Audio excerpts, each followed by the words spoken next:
नमस्कार, मैं संजय कुमार। आप देख रहे हैं आज का भारत लाइव। बिहार में बहार है और 2025 में फिर से नीतीश कुमार हैं।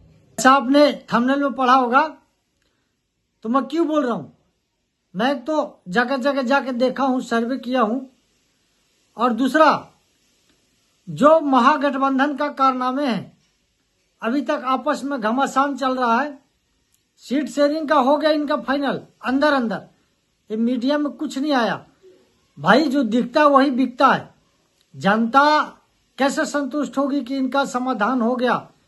न्यूज में आ रहा है कि एक 8 जगह ऐसा सीट है जो इनका आपस में फ्रेंडली फाइट होगा। जब गठबंधन है तो इसमें फ्रेंडली फाइट का कहां से आ गया बीच में। महागठबंधन का 8 सीट ऐसा है जहां 6 सीट पे आरजेडी और कांग्रेस दोनों अपना प्रत्याशी उतार दिए हैं, टिकट दे दिए हैं, क्योंकि आपस में बातचीत नहीं हुआ। राहुल गांधी जी बात नहीं कर पाए या तेजस्वी जी बात नहीं कर पाए, जो चाहे जैसा भी हुआ इनका गठबंधन में।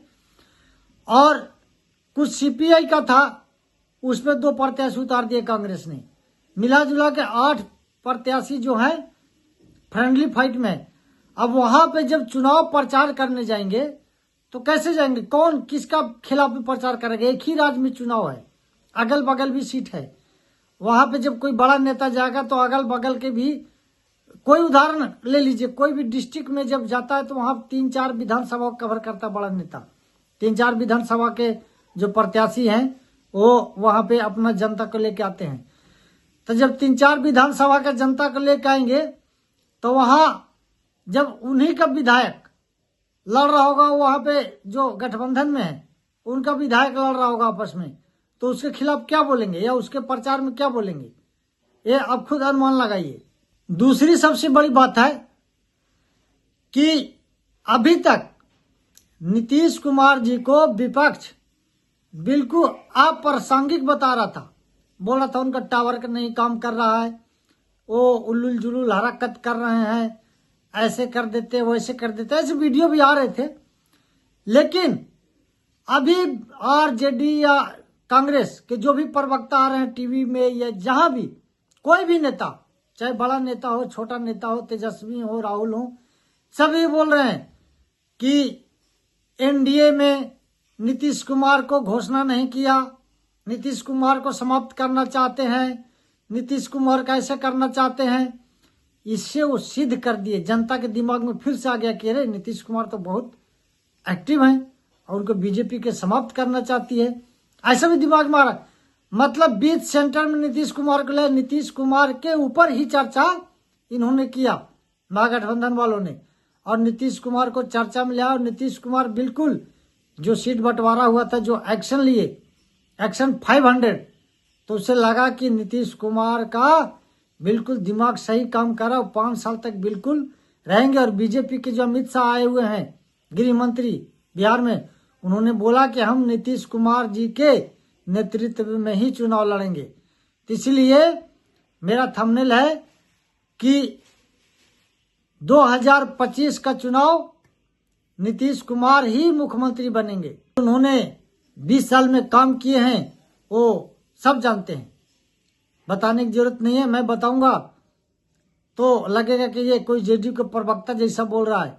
नल जल हुआ, या बिजली हुआ, सड़क हुआ, पुल पुलिया जो भी है, जो भी बिहार में जो जंगल राज खत्म हुआ, जंगल राज में वो लालू वाला नहीं बोल रहा हूँ, नक्सली बहुत थे। नक्सलियों पे भी एक वीडियो बनाऊंगा आज। नक्सल दिन में बंदूक लेके कई जिलों में, गांव में घूमते रहते थे, लेकिन नीतीश कुमार के आने के बाद नक्सल जड़ से खत्म हुआ। रोड, बिजली, सड़क, मतलब सब कुछ चकाचक हो गया। तो जनता भी देखती है।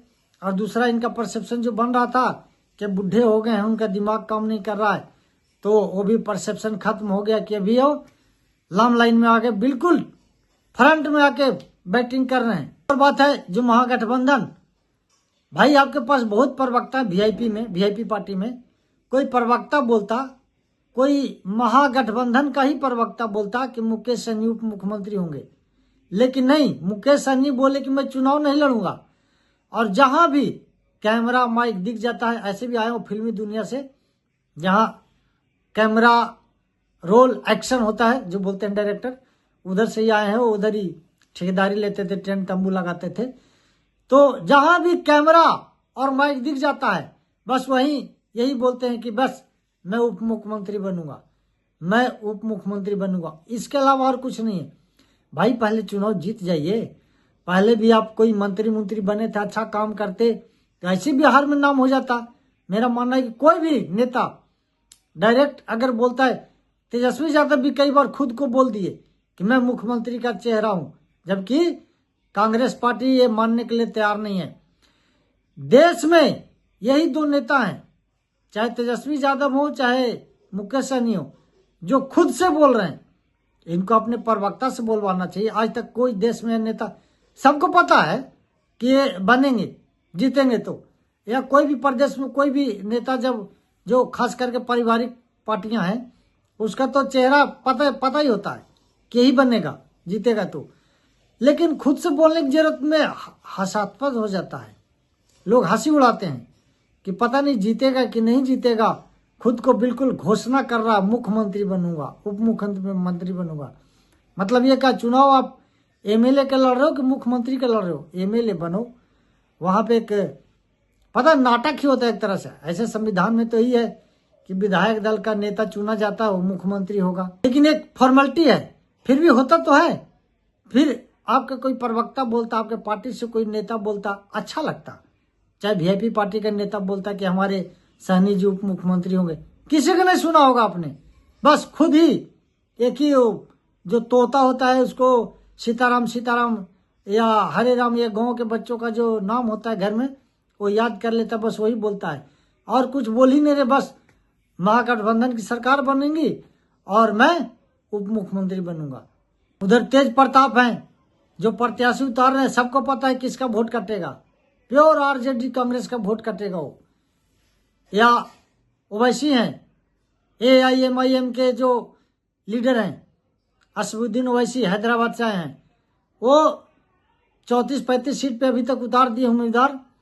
तो वो भी पता है जहां मुस्लिम इलाका है ज्यादा वहीं पे प्रत्याशी दे रहे हैं, तो वहां पे किसका वोट कटेगा।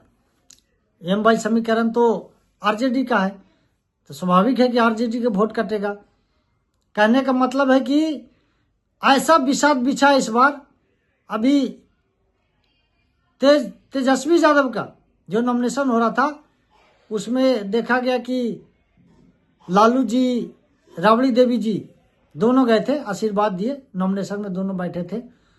और जब तेज प्रताप नॉमिनेशन करने गए तो ये अपने दादी को ले गए। दादी स्वर्गीय हो गए हैं, जीवित नहीं है, लेकिन उनको फोटो टांग के ले गए। तो संदेश देना चाहते हैं कि दादी का आशीर्वाद मेरे साथ है। वो तो जनता बताएगी किसका आशीर्वाद किसको मिलता है, कैसे होता है। लेकिन और उनको अपने बहनों का भी सपोर्ट है, आचार्य जी। लेकिन उन्होंने ट्वीट करके इनको बधाई दिया है और आशीर्वाद टाइप का ही होता है, जो छोटे भी देते हैं तो एक शुभकामनाएं देते हैं। वो तेज प्रताप के साथ हैं। इनका घर में भी बहुत फूट है, कई कमजोरी हो गया आरजेडी की तरफ से। इसीलिए मैंने थंबनेल बनाया, बिहार में बहार है, फिर से 2025 में नीतीश कुमार हैं। आज के वीडियो में इतना ही। अगर आपको अच्छा लगे तो लाइक